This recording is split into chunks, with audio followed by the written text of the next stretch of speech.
Look at this magnificent Xenon we just finished. I mean, this one glistens. This still has the factory mylar on it. Probably 3/4 of the Xenons. This whole center area is worn out. See, what happened is Bally, when they sold you the game, they gave you a factory mylar. It was rolled up inside the game. And a lot of vendors said they don't like mylar. They don't put it in. They left it in. I can't tell you how many machines over the years we found the rolled up, dried out mylar in the bottom of the machine and we couldn't use it because it was just too old at that point. But whoever bought this machine, when they bought it, they stuck that mylar on. The original paint is just unbelievably beautiful. The sides of the cabinet we did some work on. Beautiful job. Here's something interesting some people are not aware of. Bally, Midway, they hammered in, literally, the serial number right in the side cabinet wall. EXE7056. That's pretty hard to cover up. Most people use the sticker that you could scrape off, but in this case they put a nice heavy number right in the side of the machine. We have a brand new tube and new blue LEDs here for the strip here. We did put brand new drop targets in, but the original bumper caps were perfect, as is every single plastic. Perfect. And look at this back glass. Both pieces are perfect. We have all new 44s in the back. I think that looks the most dramatic, but behind the glass, as you'll see, we've put LEDs.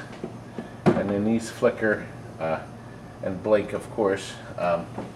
Inside, I'm going to show you something. We've put an alt-tech board in a brand new logic board, but the original lamp driver boards, we had some blend transistors, all been changed. This is the only game that uses these two separate boards because this had the most words at the time. First game with a woman's voice, too. I understand it was the secretary at Bally that does the voice in this. All these chips here run the voices. Oh, by the way, you know what? This is a good time. If you look up in the corner of the screen right here, that is a link to a whole sequence I did about a Xenon, I guess about 12 or 13 years ago, from my old infomercial. That may be kind of interesting for you to watch at some point, but do come back to the video. Anyway, let me finish. We got driver board has a new a capacitor for the 5 volts. This alt-tech board doesn't need a battery. The first run of them used a battery. The later runs did not need a battery. They have a chip that holds the memory in place with no battery needed. Soundboard's been reheated, of course. All the pins, we've done all the pins on the display boards, and all the displays are nice and bright and clear. Beautiful piece. And the game plays just beautifully. If you're not familiar with the game, every time you go into this hole, oh, by the way, when you hit this switch right here, it makes that noise. Anyway, when you go into this hole, I'm going to turn the volume up just a little bit, Frank. Let me indulge me here. Every time you go in the hole, it spots one of the X's here. That's one X. If I go in there again, and now if I go in again, it lights the tube shot here. Now, capture ball. Look, they put 2 lights here that blink.